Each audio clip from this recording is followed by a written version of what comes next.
అనేటువంటి వాడి వాయిస్ అంటే ఇక్కడ సమస్య ఏంటంటే జగన్ మళ్ళీ ఎక్కడ అధికారంలోకి వస్తాడో అన్నటువంటి చిన్న ఫీలింగ్ కూడా జనానికి ఉండకూడదు.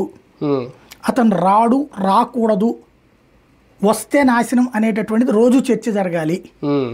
ఇది ఒక టాపిక్ నడుస్తున్నంతసేపు మిగతా ఇష్యూస్ పక్కకి వెళ్ళిపోతాయి.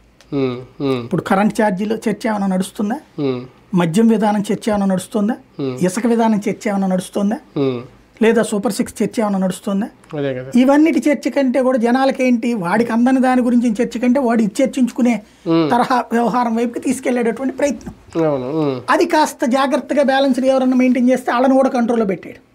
ఓవరాల్ గా ఆ గట్టునో ఈ గట్టునో ఉండమని చెప్పేటటువంటి అంశం చూడాలి. అది ఎంతవరకు ఒక రకంగా జగన్మోహన్ రెడ్డి గారికి కూడా తెలియదేమో, నన్ను ఇంతమంది సపోర్ట్ చేశారు, ఈ ఛానల్స్ ఉన్నాయి, ఈ పేర్లు.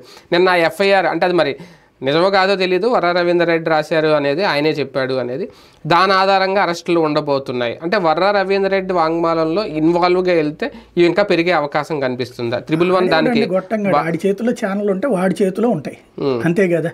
బేసిక్ గా ఈ పదం కూడా వాడకూడదు ప్రకారం. ముఖ్యం ఏంటంటే వర్రా రవీంద్రారెడ్డి ఈ ఛానళ్లతో టైఅప్ అంటే ఒక అంటే తన ఆర్గనైజ్ చేశాడు ఇవన్నీ అనే ఒక యూట్యూబ్ ఛానల్ ఎవరి పేరుతో వాళ్ళకు ఉంటది.